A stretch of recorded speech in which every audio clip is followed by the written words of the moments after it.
You are now entering a dangerous liberty zone where God-given natural rights are held sacred and exercised. This is your warning. Tyranny, fascism, and censorship will not be tolerated. Ideas will be exchanged freely. Rigorous debate and open discourse is encouraged.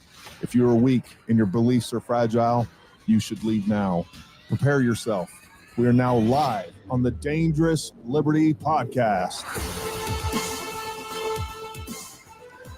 All right. Good morning, everyone. And thank you for tuning in to a very special edition of the Dangerous Liberty Podcast, where you know that safety at the expense of liberty is slavery. We have a very special guest that is going to come on, someone that hasn't talked to the media yet, that was right there behind that AGR building. And I think he's going to bring some very good information that's going to change a lot of people's perspective of these events. And folks, this is one of the most important stories in our nation's history. We have a government, for whatever reason, are clearly concealing information and holding information from the American people, because I think we have a government now that has absolute contempt for we the people, and the idea that we want to hold them accountable as it should be, as that this country was founded to work. They think they owe you nothing. And look, I hope I'm wrong in this, but I am under no delusion that we're ultimately going to have any sort of real accountability. We've seen this time and time again. I don't care if we're talking about Benghazi. I don't care if we're talking about, the 2020 election. I don't care if we're talking about the Las Vegas shooting. These Republicans get up there, they talk tough, and then nothing comes of it. With that being said, what I think is so important about what we're doing here, my channel, other channels, what we're doing is creating a record. And hopefully there's enough pressure to where we do get answers, whatever that may be, whether it was, an actual government conspiracy, or at a minimum, the government trying to cover their ass and stop us from holding them accountable, because these federal bureaucrats, they're never held accountable. They're never fired. They're never prosecuted for absolute gross negligence. And I think that this is ultimately what it's about. So, again, I really appreciate you tuning in. And again, this afternoon, we're going to be doing a live stream with Peak Prosperity. Make sure you tune in for that. I think Chris is doing great work over there.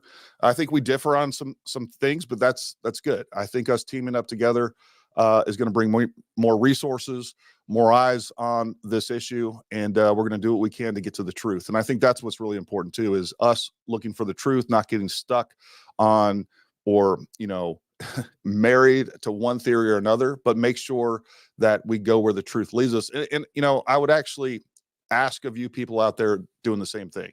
Everybody out there, look, stay objective.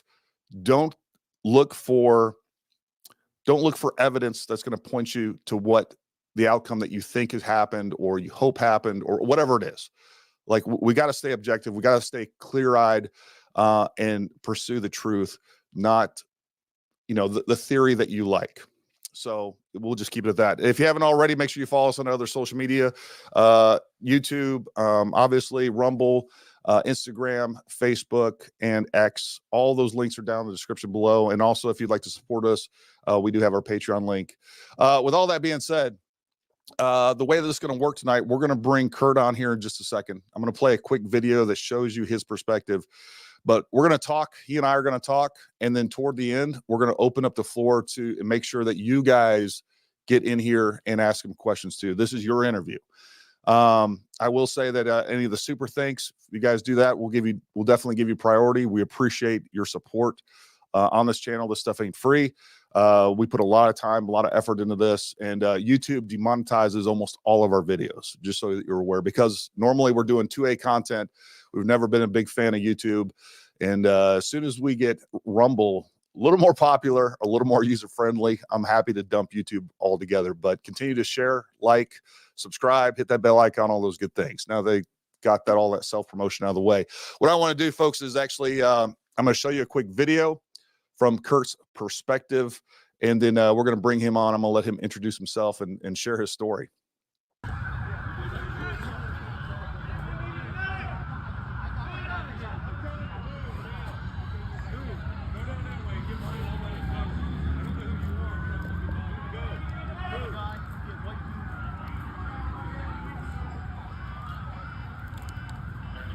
Down.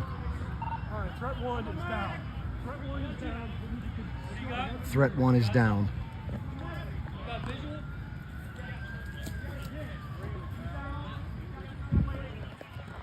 Okay. No, just... You all can see just how close he actually was. I am literally right between where Trump was and the shooter. All right, so without further ado, I'm going to go ahead and bring on Kurt. He can share his story, and let's see what he has to say. Let's see what he saw, and Kurt, welcome. Hey, Gary. Good to see you. You as well. Yeah, no, I really appreciate you coming on today, Kurt, and just sharing your story, that firsthand accounts. You know, I think there's a lot of stuff that people are looking at. Well, you know, I'll just leave it there. Kurt, tell us a little bit about yourself, and then we'll kind of go right into it. And without me, I don't know, kind of leading you or doing anything, I just want to hear exactly in your own words what took place that day. Yeah, no problem. So 20 plus year resident of Butler County. We're a somewhat rural, but also somewhat affluent suburb of the north of Pittsburgh. Again, suburbs. So Butler County, simply put, is Trump country. You know, we went red in the last several elections, and you know, that crowd there can kind of support that alone. You know, that day was interesting in that I you know, I had my wife and my some of my really close personal friends were inside that rally. I had a prior commitment that got me home a little bit earlier that day than I was expecting. So I figured it was a beautiful day. I'm going to jump on my motorcycle and take a ride up and just take in the area. And when I got somewhat close, actually hit one of those Trump swag tents that you all have seen everywhere. And as I was making a purchase, I remarked that I could actually see the rally pretty clearly, you know, across the street and in the back of a grassy area. And so I drove my bike over there, and there was a barricade at the driveway entrance, just sort of a normal sawhorse type barricade with a couple of cones on either side. But decided I'm just going to kind of wheel my bike around that, and I could see folks along the fence line, and pulled back there. There were no cars in the lot at the time, and parked my bike right up next to the AGR building there, kept it out of the sun in the shade, and went along the fence line. Now, as I got off my bike, you could hear, I forget the song, but you could hear Trump's entry music, right, that you hear at all his rallies. And so again, that goes to when I got there. And you know, as everybody's seen in the timeline of events, you know, the shooting took place anywhere, 5 to 10 minutes into the actual rally, right, into the actual Trump speaking. And there was probably no more than about 15 yards of grassy space between that AGR building and the fence line. And so was watching from right on the fence line, and was just remarking at the police presence, both, you know, plain clothes, tactical clothes, and just typical PA state trooper gear, facing us. And at some point, a lot of binoculars started going up on their side facing us toward the AGR building. And again, seconds later, they started making a move toward us. And as they got about halfway, and from their position to the fence line was probably no more than 100 yards. So when they got about 50 yards from their position towards us, they started yelling, you know, on the roof. And I think even think I heard through some of the video accounts that he's on the roof, he's got a gun. And so I turned to look, and in the seconds that ensued thereafter, you know, I recall seeing a blur at the roof line, right at the peak of that roof line. And then seconds later, there were, you know, the shots went out. And, you know, we all know that there were about 7 or 8 rounds fired from the roof. And I guess after a few of those, I just kind of made myself small, you know, didn't take cover, but just got down. And when I heard those gunshots cease, I looked up, I stood up, and I clearly saw, you know, his face, right? He was probably pushing himself up from that prone shooting position. And as his silhouette, if you will, dropped below the roof line, then came the one round from the counter sniper. And I didn't see, again, his figure was below the roof line at that moment in time, that second in time. But I saw what I was describing and described in my FBI interview as kind of a burst, a puff of feathers, which, you know, in hindsight, you know now that it was his hair flying. And so again, from the moment of that first round to the last takeout round was probably only about 6 seconds. But effectively, that's what I saw. And then that video that you showed, Gary, was me taking cover behind the trees, you know, just to the shooter's left of his position. And then I just started recording. So yeah, that was it really, from the moment I pulled onto the scene to the moment you saw those videos. It was probably all told, you know, 10 minutes total from the moment I saw, you know, that vantage point from that Trump swag tent across the street until I recorded those videos. It was probably no more than, like I said, 8-10 minutes. Yeah, that's insane. And again, you know, what's one of the things that we can talk about government conspiracy and all those things. And again, I'm happy to entertain a lot of those ideas, maybe not in the way that most people think, but you know, what's crazy is that we haven't heard your story on national news. You know, there's been very little eyewitness reports, especially from right there at the AGR building. That's what's been nuts. And then, you know, we had John on last night, John Malice, and, you know, he even said, you know, when he did go on even Fox News with Martha McCallum and a couple other media sources and media outlets, you know, he tried to talk for 10-15 minutes and they played, you know, 2 minutes of what he was talking about. And then, you know, he said, you know, he even felt they were clearly trying to push a certain narrative. And, you know, again, I think it's an absolute disgrace that your story and other people, and you know, some freaking little YouTuber like me has to get a hold of you to tell the American people this story. One of the things that, you know, when they were yelling, he's got a gun, I'm interested. Do you think that Crooks would have heard the police saying that, or anyone saying that? It's hard to say what he would have heard. Sure. You know, just merely considering the distance from those police that were rushing towards him, and where he was positioned, it was probably no more than 20 yards, right? So in that sense, he could have heard that. You know, yeah. You could tell by that. Like, you know, we were talking about, he definitely knew that law enforcement was aware of him, that he had a gun, because we had that one law enforcement officer actually, you know, get up onto the roof, or, you know, pull himself, you know, his head above the roof, and then Crooks pointed a gun at him. So, you know, from right there, it was kind of game on for him. One of the things that I think people are really interested to hear is, that we hear all the time, you know, one of the predominant threats is the second shooter theory. And we'll talk a little bit about that. And I'll give you guys my opinion on that, whether you like it or not. But was there any indication to you that, did you see gunshots coming from any other location? Was there any indication at the time to you that there was a second shooter, or shots were coming from a different location? No, none whatsoever. Again, in that probably 5-6 seconds of gunfire, I was in the same position, right? As soon as I heard those, you know, initial 3 to 5 rounds go off, I hunkered down in place, made myself small, and then stood back up in that 6-second window where between the first shot and then the shot that took him out.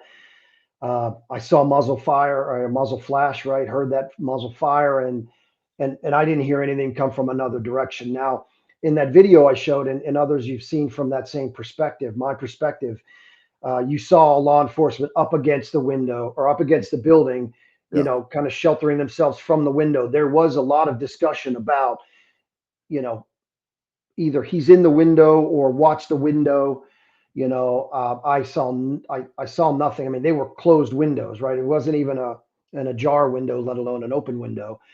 So there was no indication that anything came from below that shooter position.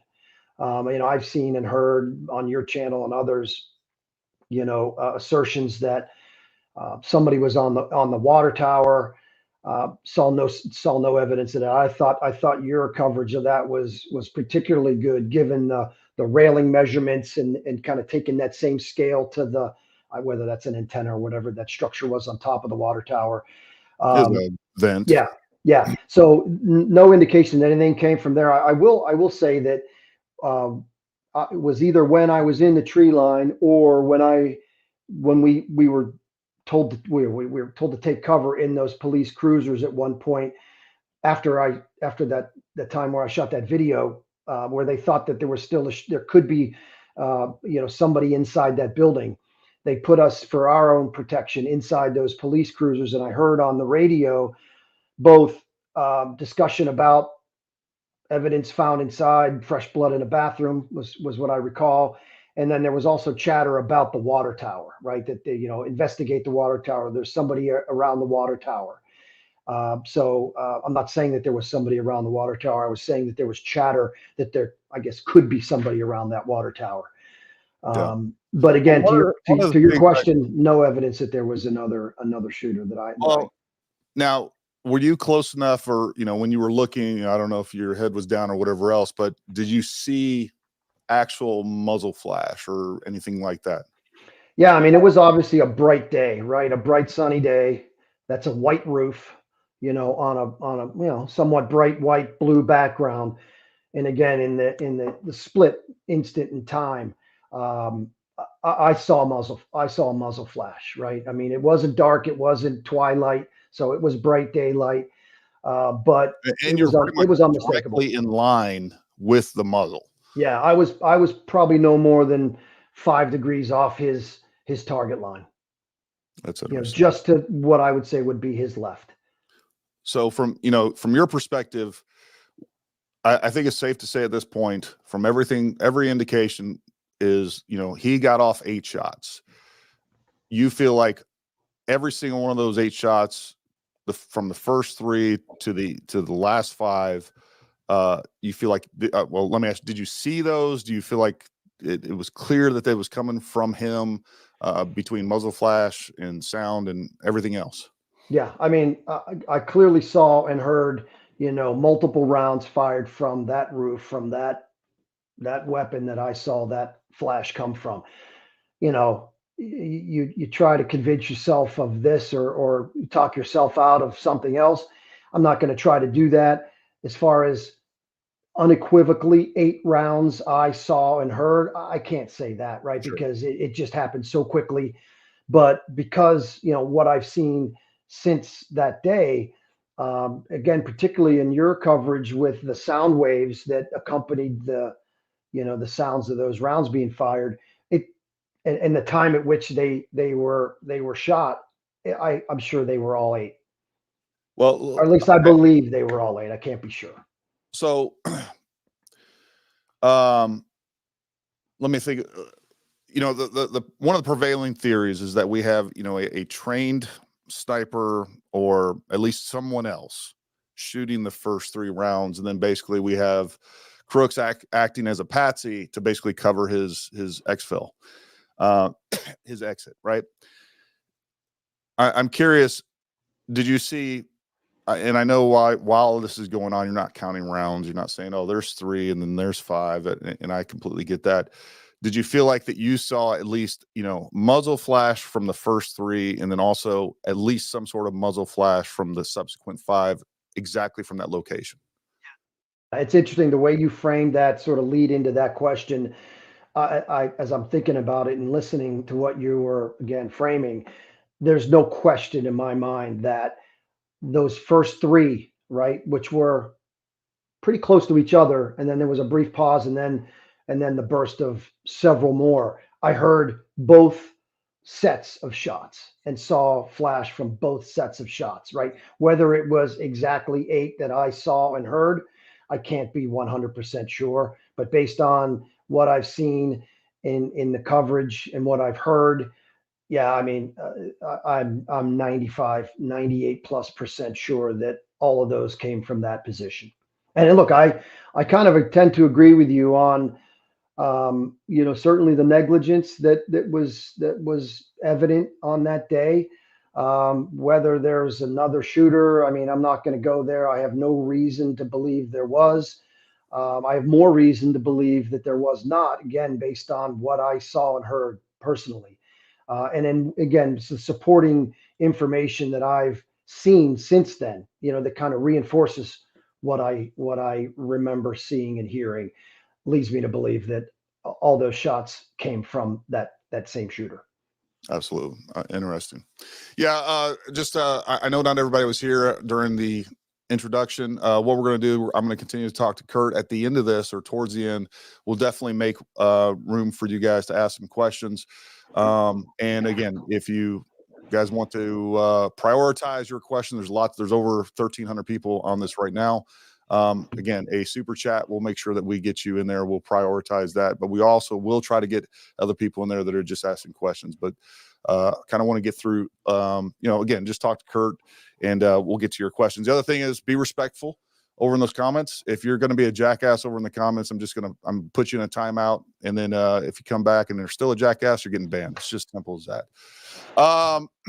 Yeah. So the other thing too is that we've heard a lot about is that lower level. Again, all those, with the people being out there, and it, from my perspective, that building is in a defilade, right? It's in a depression. Do you think that there would even be a line of sight that would be clear between the people being out there and, there's a chain link fence right there? Do you think there's any possibility, was there any indication that any rounds came from that lower level, any of those windows or anything like that? Yeah, great question. And I've actually given that some thought, right? Since you and I talked, real briefly yesterday about that second shooter from the windows or well below the roofline position. And the more I think about that actual, the topography of the land, I do recall a bit of a depression from the building to the fence, right? A little bit of a dip and then back up. I can't say for certain from my recollection. And when I went back, 48 hours later to claim my Harley, because it was, they kind of kept it there. And under that investigative scene, I didn't get around the back of the building, right? There was still some heavy state police presence there 48 hours after the incident. But I do recall that it would be hard from my recollection to be able to even see Trump from that position, let alone, to your point, right, get him in the sights and take shots, because we were all still along that fence line. I mean, it wasn't packed. There was probably, from the width of that AGR building on that fence line, no more than 50 people, right, dispersed across about maybe a 75, 100 foot span of that fence.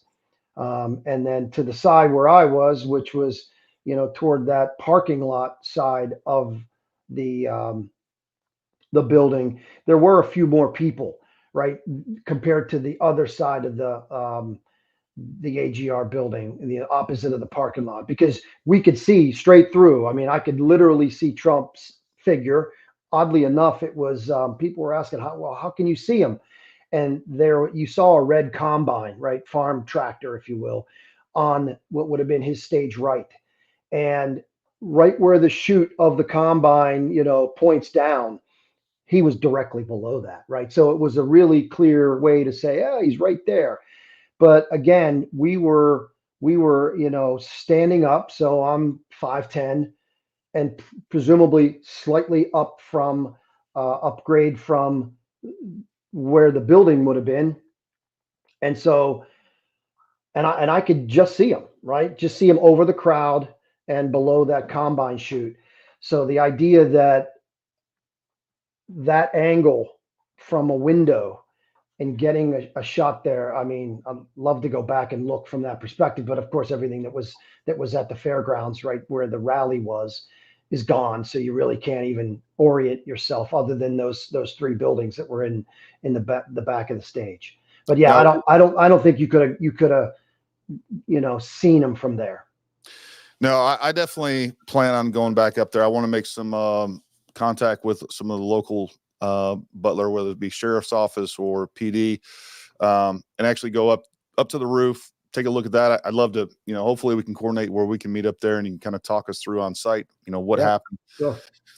But, I also, one of the things that just looking at a topographical map, I can tell that, and that was one of the things that I looked at last night, number one, that building is in a depression, and that's it's not a very tall building. And then of course the roof of that is there's very little slope to that roof. And then, Trump being 6'3", he was on at least a 5-foot pedestal. So, I think it's very likely that there's very little elevation change between the top of that roof and where Trump was. It's a lot less than people think. And the other thing, I think a lot of the footage that we're seeing is very deceptive. It makes everything, and as a wide angle cameras do, which is exactly what's on everybody's phone, makes everything look a lot further than it is. Folks, 140 yards is not far. Like, you can see very clear detail at 140 yards. The other thing I think is also a little deceptive is how far that water tower is. Actually looking on the map, I kind of from the AGR building to that water tower, that's another thing I think is very deceptive. It looks like it's much further away than it is. I mean, that water tower is pretty darn close. You can see very good detail from just looking at the distances. Know what I know about distances. You would be able to see very good detail if there's somebody up on that water tower. Would you agree with that assessment? Or Yeah, I would. And that's obviously a very high vantage point from on top of that water tower, or even on the sort of catwalk around it. But even the orientation of the water tower from the AGR building, and then even to the fairgrounds, the stage of the fairgrounds area. And I know that I believe there were bleachers behind the president. And so I got to think from that high vantage point, you would have been able to see, but it's almost behind him, right? Yeah. Directly behind him. So even if there were a shooter up there and a shot came from there, and it missed, it would have hit somebody from that downward trajectory. It would have hit somebody in the first couple rows of the audience, right? Well, I think there's also what people don't realize now is that, that big billboard that Trump was looking at. I think there's, again, you guys can go check out some of the stuff on Mike Bell's channel. I definitely recommend you go follow him. I think he takes a very scientific and good approach. He's an engineer. He's in South Africa, but I think, he lays out pretty clearly based on the height of the tower, the angles of that billboard would have actually obstructed any sort of view coming from the water tower to Trump. And at the end of the day, look, I think there's a whether you're looking at trajectories or you're looking at any of the sound analysis that's been done, there's room for error, right? And I've gotten things wrong on here. I've tried to correct those. Like, we are all speculating. There's a lot of speculation that goes on, and we're doing the best we can. And that's what I want to do, right? We're going to get some things wrong. There's a lot of information that's constantly coming out. It is what it is. But I think if we're earnest and sincere about looking for the truth, then we're not looking for evidence that's going to confirm or deny, or not going to confirm the theories that we like and things like that. And, going back to the second shooter theory, it would be more believable to me that there was a second shooter if Trump wasn't still alive. That's my big problem with this theory, is that we have, the idea that we have this patsy that's taken the fall, but, the first 3 rounds is, this trained shooter, this deep state government agent. Let me tell you something. If that is the case, if we have this deep state government agent that was supposed to be able to shoot at 140 yards, which is a chip shot, folks, with a decent rifle, decent ammunition, honestly, even with iron sights, it's a pretty easy shot. Well, that guy really screwed the pooch. All right. If that's true, he's probably dead somewhere because he sucks. So what you're saying to me is that we have two shooters that suck. And, you know, I just don't buy that. I have a real hard time. And what I do think is a real government conspiracy is the fact that I do think that Trump was intentionally denied resources. I think they understood the threat. I think anybody with any common sense can sit back and say, hey, look, you know, Trump needs additional security over most people. You know, he is one of the most loved and hated people in America. I don't care who you are. You know, he's a threat to democracy. He's Hitler. If he wins again, the republic is gone. Democracy has been killed. Like, you know, there's been so much rhetoric pushed toward Trump that it's insane. And it's not even just toward Trump. It's also his supporters. That's the sad thing is, you know, anybody that is wearing a red hat that says MAGA, make America great again, you know, automatically by the left is considered a loon. And that's just not how things work. What else did you see, Kurt? Yeah, that's really it, Gary. I can confirm, you know, from one of the state police plainclothes investigative guys that I was talking to really late in the night, right? As I said, they held, I say held, but the FBI asked us to stay, informed us we weren't detained, that we saw a lot, right? Had to hang around for a good 3 or 4 hours afterwards, waiting for teams of FBI to come and teams of 2 to interview everybody. By the time they released me, it was probably around 10 p.m. But as I said, I'd given one of the state troopers my license, you know, when we were still in the tree line. And so I wanted that back. I knew I wasn't going to get my motorcycle back that night, but I wanted my driver's license back. And one of the state guys that I was talking to had confirmed that story that everybody's likely or most have heard now, where they buddy lifted each other onto the roof, distracted crooks, right? Guy pushed himself back. I had heard that he had actually broken his ankle on the fall, but I can most certainly confirm that was what I heard that night from one of the state police. So I'm not sure you and I talked about that, Gary, but other than that, I mean, you know, that the videos that you've seen is everything that I've seen. I think that, and I forget the handle of the guy that video from, you know, really where I was. I forget who that was, but I'm convinced more now than ever that he was among one of the 7 that I was with that was, you know, sheltering in the tree line, moved to the police cruisers, then moved across the street and then over to the farm fairground building where we all waited for those interviews. There, interestingly enough, you'll see some of in one of those video recaps, there's an insert put in at the very end that I think it shows the guy who was video recording, but from a different angle running across the field. There was a Sheetz employee, right? He had the black Sheetz ball cap. He had the red Sheetz shirt on and there's a Sheetz right across the street from where this happened. And the kid said he just got off work and he saw the crowd and he figured, you know, well, I'm going to come over and take it all in. And he was among the 7 with me that were held there for interview, and his phone was taken, right? He actually had a knife on him that was also taken. He was also at a very odd angle. He was effectively, you know, behind the shooter at the time. He was sort of taken into custody by the police. He was actually cuffed and put down on the ground.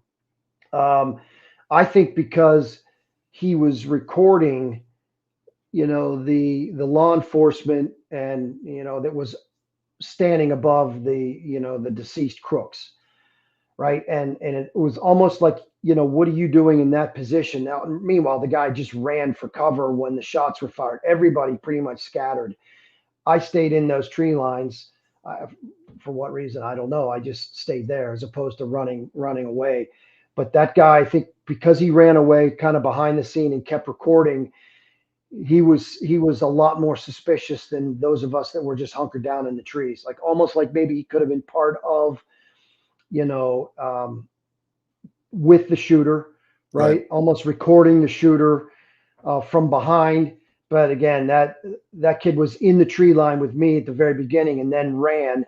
And then by the time he was spotted by the law enforcement on the roof, that's when I actually heard him say, it pointed to the guy, that guy right there, black hat, red shirt, detain him, right? Only because he was recording after the fact from a questionable angle, right? Yeah. Yeah, other than that, that's pretty much everything I've seen. And having told this story more than a few times now, yeah, there's really not much else to share. Yeah. No, that's interesting. What we'll do, folks, is we will take we'll start taking some questions here. I have a couple of comments and questions saved. Let me throw those up. Number one, again, super thanks. We appreciate you guys helping support the channel. Kurt, how fast, let me put this up here. Kurt, how fast did the FBI show up afterwards? And is that a normal amount of time?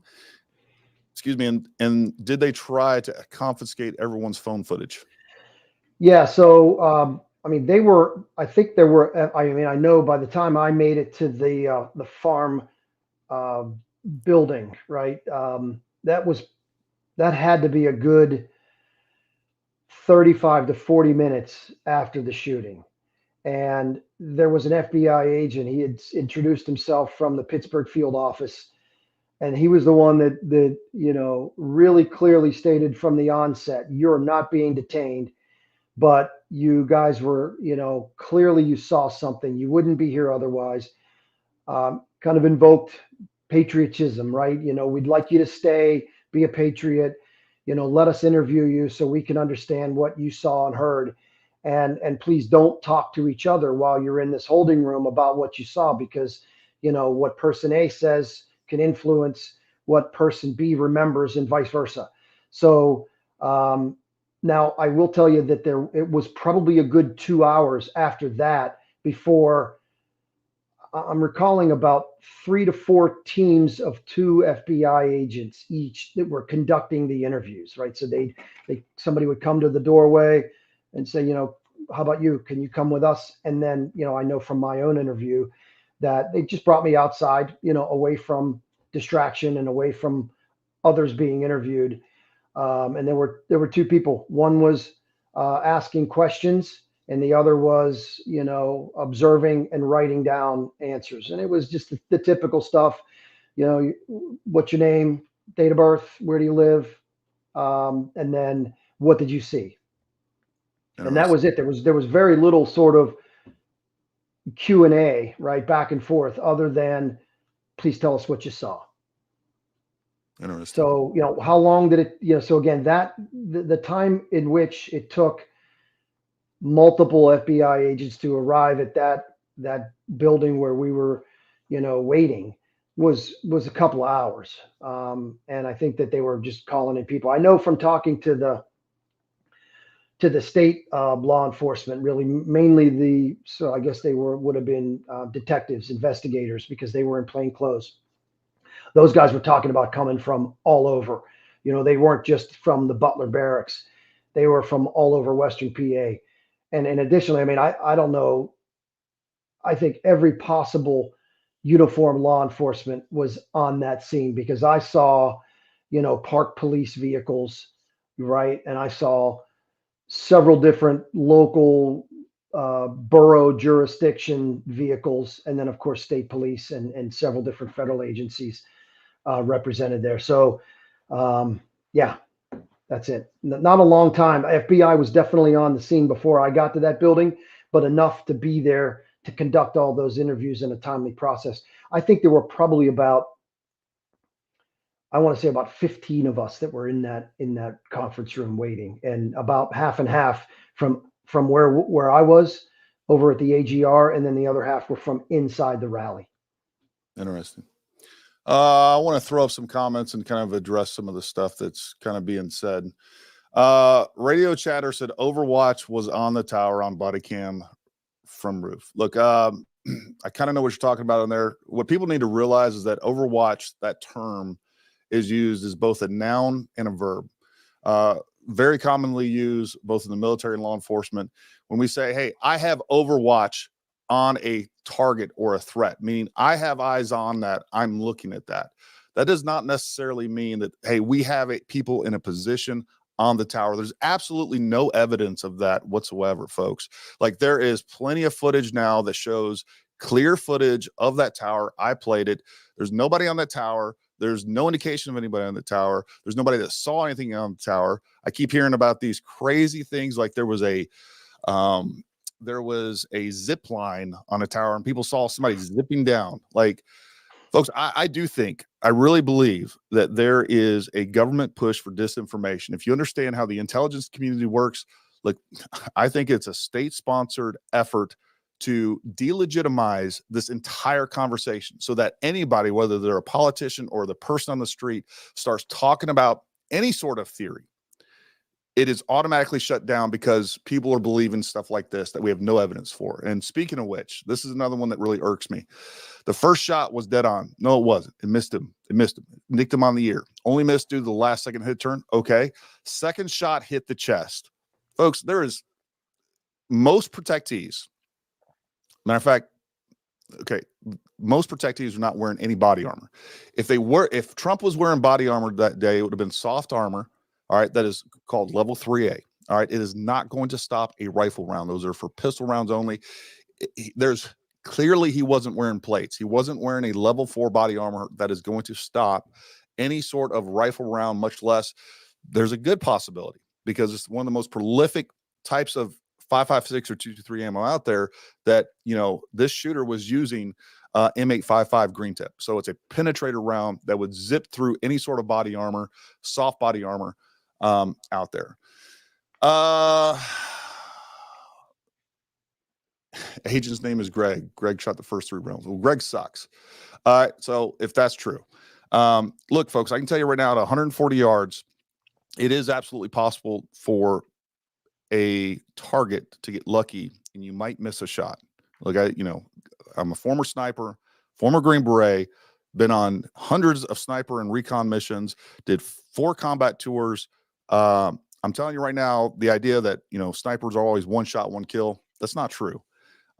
You often need a follow-up shot, and we are trained to have follow-up shots. And anybody that would be tasked to do this mission, there was plenty of time from the time that we had that first round, Trump reached up to his ear. If that was me on the gun, all right, I would have shot him again. I would have followed that shot up before any sort of protective detail got to him. So that idea to me is a little bit crazy. Drone space cleared after 5 p.m. if you believe Secret Service. A lot of stuff on the drone side of that. Yeah, so this guy says, George McMillan says, Mike Bell does a great 3D modeling, but lacks any understanding of American politics. So you're right, George. I agree with that, which I think leaves, gives him some more credibility. He's looking at this objectively, not taking into all of the idea, all the political theater that goes on in this country, and just saying, hey, look, these are the facts. One of the things I'll tell you, folks, if I wanted to get 3 times as many views, and this goes for Mike Bell as well, if you want to get a lot more views on this, start pushing the second shooter theory. I get all kinds of hate comments over the fact that I just am not buying into the second shooter theory. I'm open to it, but it would be much more advantageous if I was willing to promote that, and anybody out there that wants views. And quite frankly, I think there's a lot of channels out there that understand this, and they're doing it just for that reason. So take that for what it's worth. Suzanne Williams, sir, thank you for all your guests and information you have provided since finding your page. Have gone back and reviewed all. One of the things I definitely would recommend to everybody, if you haven't seen the first video that we put out on this, was my interview with a former counter sniper from Secret Service. He breaks down, he's done many advances all over the world during election years and everything else. He talks to some of the inner workings of Secret Service. I think it will give you a different perspective. He does not defend the Secret Service, just the opposite. Knowing what he knows, he thinks that there were some major failures. And I think that's true. And I'm not defending the Secret Service either. So again, I think that's important to know what's going on there. Thank you for all your work on this no second shooter. However, there is more to this. I don't doubt that, Frank. I absolutely believe that. I 100% believe that. So we'll look at some other questions here. All right. So this is something that I've been exploring. We talked about quite a bit last night. Why do the first 3 shots sound different on several mics? Here, I'm going to give you my theory on this. And again, I'm not an audio engineer. I know suddenly everybody out there is now has like a PhD in audio engineering. Every single person in the comments, they know so much about audio. But my thought on this is that, again, when he is shooting with those initial first 3 shots, he is over the ridge line of that roof. And by the way, I'm trying real hard to get an audio engineer on here. And I'm open to being completely wrong on all of this. But my thoughts on this, as someone that I film shooting for a living, right? Like we do a lot of gun videos. That's, you know, what this channel has always been about, training videos. And I know that we start angling the gun in different locations, pointing into different locations, changing minor things, changing the way that the ejection port is facing a camera or a microphone. It changes the audio. Or we start shooting really fast. We go from slow aim fire to rapid fire. Like you are clipping that mic, you're shoving a bunch of sound waves that the mic is trying to process, and things change. But one of my theories on this is that, and this is pure speculation, and maybe Kurt can confirm or deny some of this, but as we're shooting over the top of that ridge line, we're bouncing sound off a resonator that is pushing sound, the rooftop, by the way. So it's pushing sound one way. From, you know, if he now sees that Trump is down and all he's down trying to do is kill as many people as possible, or you know, there's even we don't know where those 5 rounds went. He could have seen law enforcement off to a flank, and he could have even pointed that rifle to the left or to the right, and put down suppressive fire because he saw law enforcement peeking around the tops of the roof. Because on certain, number one, almost on both sides of that, from what I can tell, and you can correct me if I'm wrong, Kurt, if you move back far enough from the edges of that roof, you can essentially see the top of that roof from, I know from the left side as we're looking at it, because I've seen pictures of, you know, people taking photos, and that's where that photo of Crooks laying in the prone came from. It came from that far left side, which was elevated, and you can actually see the roof. And you could probably see some sort of, you can probably get a sight of him. And from what is going on, and number one, Crooks already knew law enforcement was there because he pointed a gun at him. He probably knew that they were peeking around the edges of the roof looking for him. I don't know where those first 5 rounds went, but I do know if we pull that muzzle back off that front side of that roof that is resonating out this way, and we pull it back, and now we're on this side of the roof, and it's resonating back and bouncing sound off that back building, to me, that would probably change the sound. I don't know. I'm not an audio engineer. I'd love to get one on here and take a look at this, take a critical, objective look at this. So, you know, that's my thought. And I'll tell you right now, I'm going to be on with Chris Martinson this afternoon. I know that he has a completely different take on that. So, you know, again, you know, that's the truth, but that's what I think.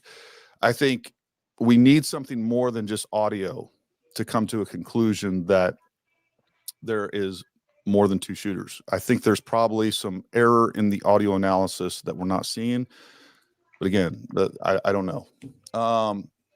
So there's that. Now I lost this comment, so I can remove it.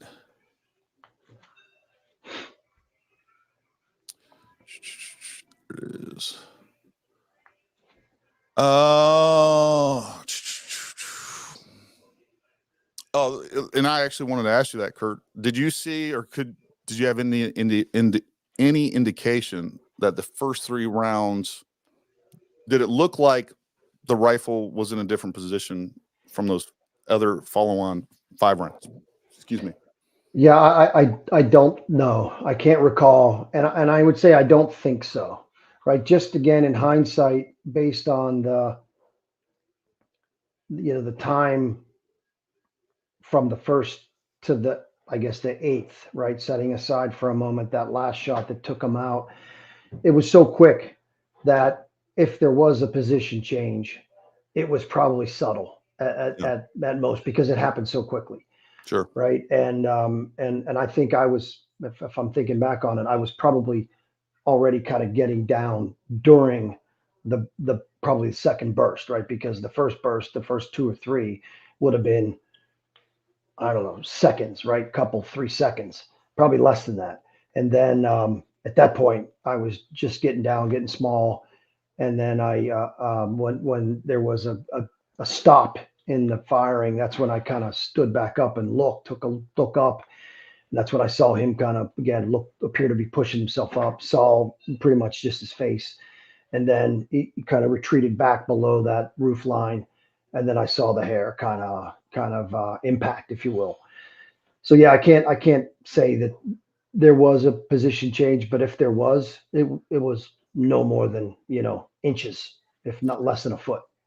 How far, when you saw his face, how far would you say, just a rough estimate, how far were you from his position? 20 yards. Yeah. Wow. Okay. Yeah. 50, 60 feet. Yeah, that's crazy. Benjamin Lewis. And then down low, right? Because he's up on that roof, right? And I'm down low. So it doesn't take much for him to kind of get below my, the line of sight on that roof line. Sure. Whether or not there was a second shooter, there is physical evidence that has an explanation, and it must be explained before you can assume one shooter. I think the opposite is true. Like literally every bit of evidence, from eyewitness evidence to the fact that we have some decent trajectories, like every bit of evidence points to one shooter. And I think this is such a distraction. Like you have to give us some sort of evidence that says there's two shooters. Like, and I just don't see it other than, some sound analysis that says, hey, there's two different guns sound different. Folks, I can go out on the range right now and I can shoot some rounds, and then I can point the gun in a different direction and shoot some rounds, and those will definitely sound different. I can shoot the same gun, same ammunition, shoot at a different pace, much faster split times. It's going to sound different. Like, no, if we're going to say there's two shooters, we need some really good evidence, because like you're asking me to not believe my own eyes. You're asking Kurt not to believe his own eyes. Like, there's nothing that points to this. We got to get something better if we're going to go. And honestly, folks, I mean this, I would not be surprised at all if it was the state pushing two shooters. This entire narrative, I think it's meant to distract. I think it's meant to get everybody up in a tizzy. And I think it's meant to, it's just a distraction so that we don't hold the people that are responsible. There was huge failures by the Secret Service that day. There was huge failures, and mainly at the top level. You're going to have a hard time convincing me. I'm in the DC area. I've been in this field. My best friend that I've known, we went through the Q course together. I've known him for almost 20 years now. He was an instructor for, Secret Service. He taught the Special Operations Division. Look, these guys at the ground level are like salt of the earth people. And the same thing goes, I think the FBI is wholly corrupt. But I think it's reasonable to assume that most of the agents and the ground level folks are like, just normal people. And I know this for a fact when it comes to, the Secret Service, as far as, the counter sniper teams, their tactical teams, their protective details and things like that. I think those guys, like you're asking a Secret Service counter sniper team, if you think they're in on it, you're asking them, hey, your one job is to prevent X from happening, right? What happened? And you're saying, hey, I need you to fail and look like a complete jackass and let us hold, the entire country is going to hate you, but I need you in on this conspiracy for whatever reason. That's hard to buy. We got some other folks out here. Let's see. Kurt, so the AGR lot was unsecured, no metal detectors. Yeah, I mean, the only security on that lot was a sawhorse and 4 cones, 2 on either side, blocking the driveway entrance. And I could get a Harley Davidson road glide around it. That's a big bike. And I actually drove into that lot twice. The second time I drove in, I parked.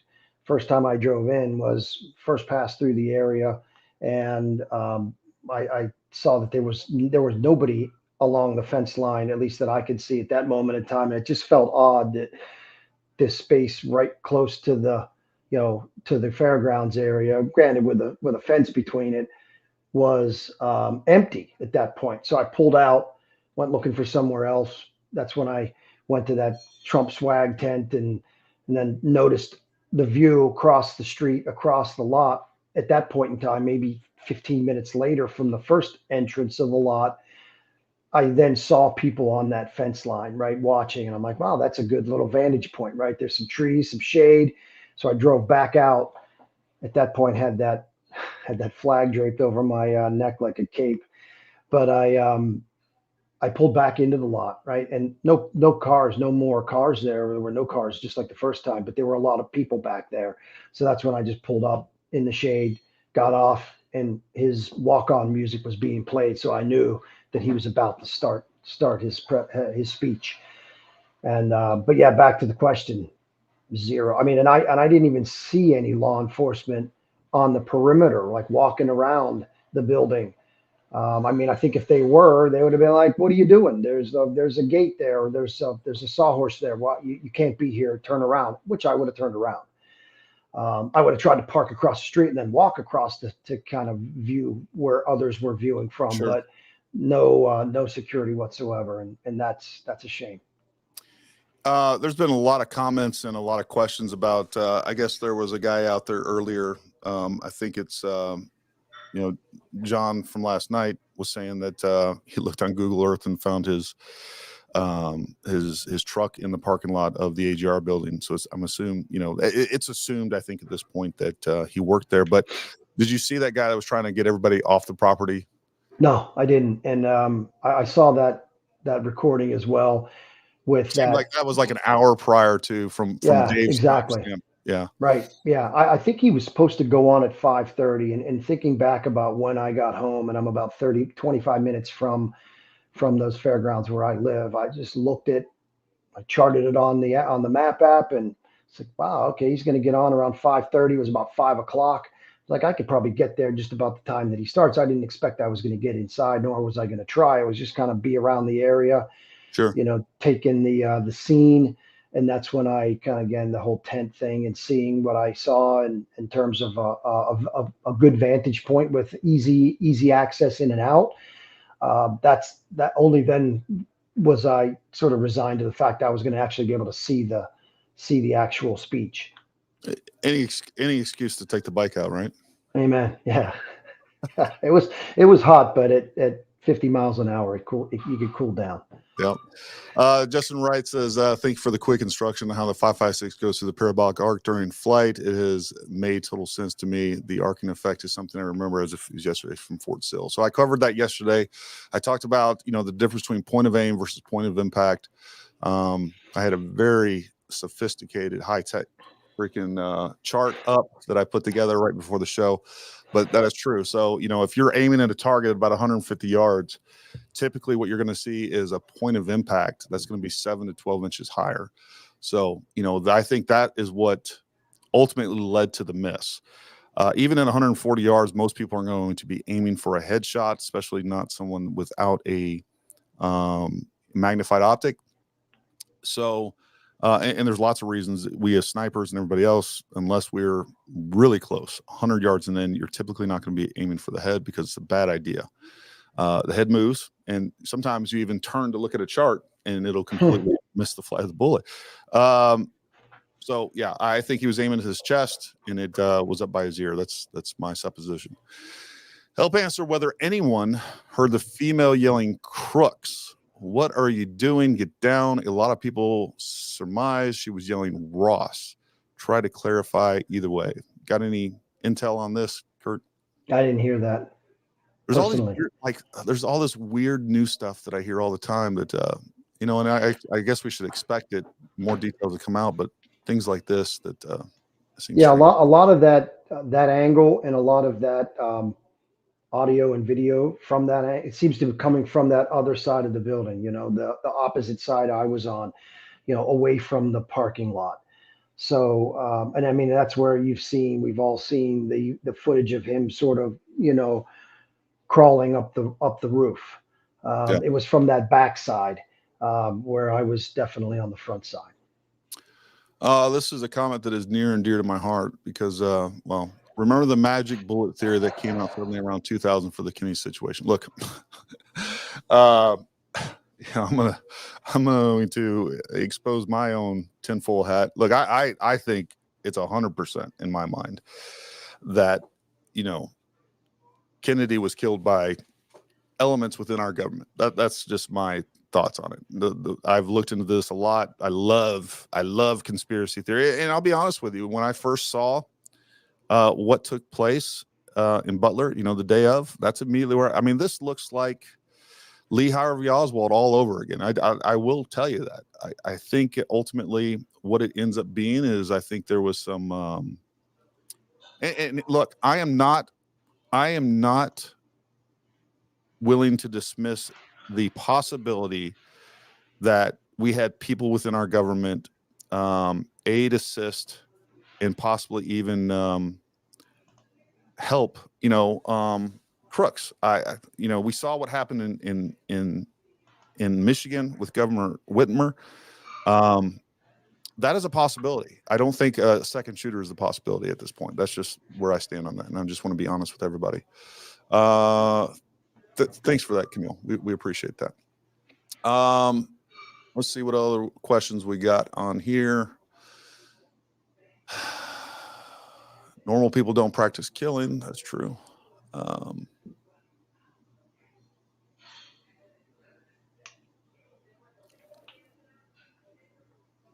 So where did that comment just go? Somebody just asked, I wonder where the 10th shot came from. This is one thing that I probably need to correct, that I've gotten new information. The real question is, where did the 9th shot come from in my mind? And I still think that it came from local law enforcement.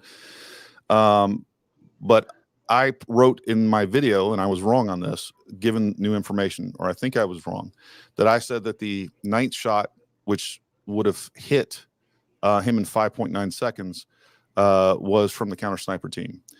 Again, I do have some sources inside the Secret Service. You can say that's valid or not, but these aren't, this isn't the high level folks. These are people on the ground.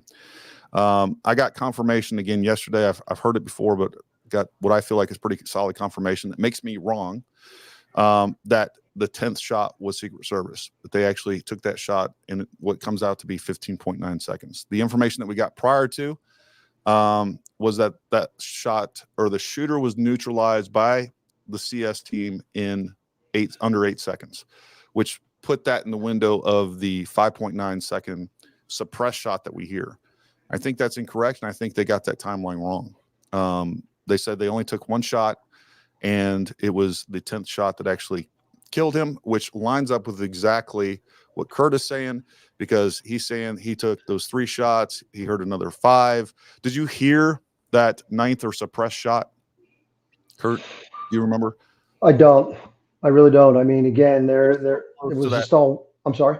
Yeah, it was so close to that 5. It was like those 5-round bursts and then a suppressed shot, and you probably couldn't even tell unless you were listening to the audio. But yeah, and that's exactly right. I mean, what I remember now is a lot different than what I remembered even 2 days ago, right before I started. Before you and I talked, and a mutual friend kind of turned me on to some of your content. I've kind of, my memory has been sort of supplemented, if you will, based Sure. on what I've heard and seen. And what I've heard and seen recently is the detail of, sound waves attached to videos that obviously you just don't see anybody putting out there. Yeah. And then, the other part is that, I think back on this, and somebody made a comment, or reminder where you mentioned it, that, when you talk about that suppressive fire, the last burst, if you will, I mean, that guy could have easily just stood up and if he just wanted to take out as many people as he could, he wouldn't have been shooting at the crowd. He would have just stood up and just sprayed right across left to right. And that's exactly where, there were about 30, 50 of us right there. And I was, like I said, 5 degrees off his target line. So yeah, I just count myself as lucky and blessed that he decided to just fire a few rounds off into the air above his target, as opposed to getting up and taking some really close shots. Yeah, and there's also, again, it's speculation, but that he was actually aiming at the counter sniper team that he could see, which would be the southern one to his right. I think there's pretty clear evidence at this point that the northern one, which that building would have fell into their sector, he was obscured, whether that was intentional or luck. He wasn't able to be seen by them because of the tree line that was obscuring him, providing him some concealment there. So the fact is, we don't know what happened to those 5 rounds. I guess the question, probably a better question, is do you feel like that the shooter was taken out within 6 seconds of that first shot, or more like 16 seconds? Because that's where we have those shots. 6. In about 6 seconds. Well, again, when you talk about those two choices that you posed, and the question is, taking about around 6 seconds or 16. I mean, that's 10 more seconds. Yeah. I'll tell you that in hindsight, that's an eternity, because the time distance between shot 1 and 9, if that was 5 seconds, which I recall from some of your content, that's what it was.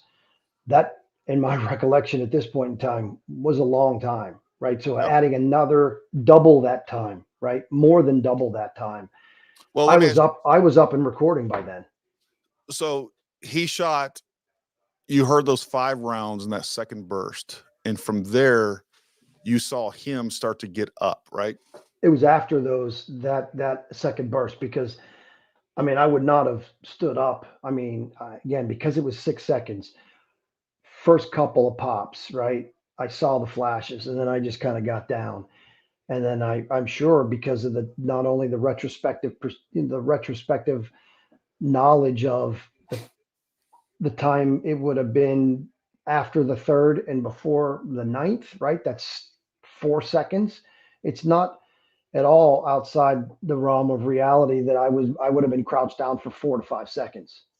And then I would not have stood up during a barrage of gunfire, right? I would have stood up after. And now that's your mind saying that's what you do. But I think instinctively, I'm going to just take cover and make myself small until I don't hear anything.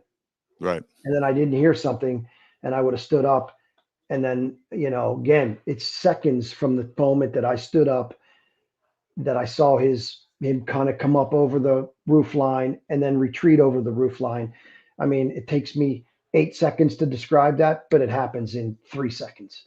And then again, I saw that puff of his hair when that round came. Well, I'm assuming it came from the stage area.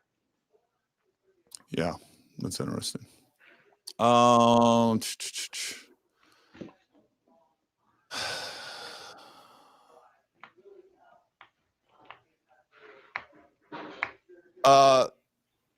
shooter had copies of multiple books, MK Ultra. Sure. I don't know. Like, we're going to continue to find stuff out. One thing that I haven't looked into, for better or for worse, was, and I've heard explanations of this, but I need to look into it myself.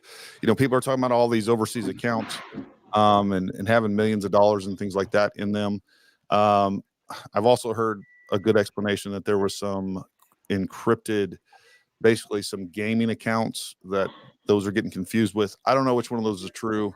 But I know there's some questions on that stuff down here in the comments, and I don't have a good answer for you. And I'm not sure, I'm really suspicious when I hear information like that leaked. And again, folks, I genuinely do. I think that there's a real effort to just confuse everybody and to put out a bunch of stuff that can't be confirmed, that when people do start to bring it up, whether it's politicians or people out on the street, it makes us look ridiculous. And I think there's information being seeded into this discussion intentionally, but I could be wrong. Let's see. Last hearing was one of the other questions that's come up is the Chuck Grassley documents that have been released. I got those last night. I've yet to go through those. I plan. Okay, here we go. I'm here to confuse people. You're right, Brian. I'm a CIA operative, and they're paying me. I'll tell you, Kurt. Tax money just spends differently when you get it. Push a message. Let's see this. I'm confused. I have a genuine photo of Crooks having been shot through the neck on the right-hand side of the head, below his ear, entry wound. How can this be if a sniper team 2 from the far roof? I've seen a couple of pictures. I have a picture, and the picture that I have shows a round over his left eye. Look, if I wanted something to go viral, I would produce a picture of supposedly him dead, right? And again, I don't know what people's ambitions or the point of what they're doing out there. I don't know. I don't know which one of those pictures that I've seen going around that are very different. I don't know which one of those are correct. All right. Well, I think that pretty much covers that. We'll continue to pursue this, folks. We'll continue to get more information and try to digest it and give it to you guys as we get it. And I'm going to give you my truthful, honest perspective, not a perspective, that's with the intent of getting extra views or popularity or whatever else. I know the views that I hold aren't necessarily all that popular. I just don't see. I'd be completely lacking integrity if I pushed anything else. That's how I feel. Kurt, you got anything else for us? No, that's it. It's been a pleasure to be on with you, though, Gary. No, the same is true. Like I told you, we need to get you down here, do some training with us. We'll get you down here. I know you're only a couple hours away. We know some mutual folks, but we'll get you down here and do some shooting with us. Bring the family, and I can't wait to meet you in person, to be honest with you. So likewise, yeah. And if you make it up to Butler, right? I heard that reference earlier. Let me know. Yeah. No, I definitely want to get out there. I'm very interested to see the elevation differences between the roof where Trump would possibly be, and just get a firsthand perspective of some of this stuff. I think this is the importance of this issue and getting to the truth of it can't be understated. And I do think that I think we need to do a great job of doing our best to hold government accountable. I'm concerned that there's information out there that is meant to confuse people and distract people. So, that's kind of where I'm at on some of this stuff. Well, Kurt, we really appreciate you coming on. Thank you so much for sharing your story. You have my cell phone number. If you have any other new information, you remember anything else, or you just want to come on and talk, make sure you reach out. But we'll definitely be getting up your way, but we'll definitely get you guys down here to do some training with us and have some fun. Look forward to all that. Awesome. Well, folks, look, we really appreciate you tuning in. Hopefully you have some new information that you didn't have before, a new perspective. Look, I want you guys to continue looking for the truth. If you have new information or anything like that, you can go to our website, ParamountTactical.com. Our email is there. Send us an email. I'll happily look over that. If there's any audio engineers out there that want to discuss this, that we can take a real educated and approach to this, that maybe you can educate me and tell me why I'm wrong, or I just want somebody that really knows what they're doing to discuss this that's truly objective on that. But I really appreciate you coming on, Kurt, and stay there. I'll shut this down. We'll talk a little bit afterwards. But everybody else, make sure you guys are tuning in at 3 p.m. I'll get it up on our channel, but I know it's already up on Peak Prosperity's channel. We'll be doing a live stream with Chris Martinson. And it's gonna be a good time. And stay tuned. Make sure you hit that like button, subscribe, that bell icon, all those things. We're gonna do our best to keep you as informed and to bring you as much truth as possible. But until next time, stay armed, stay ready. We'll talk to you soon.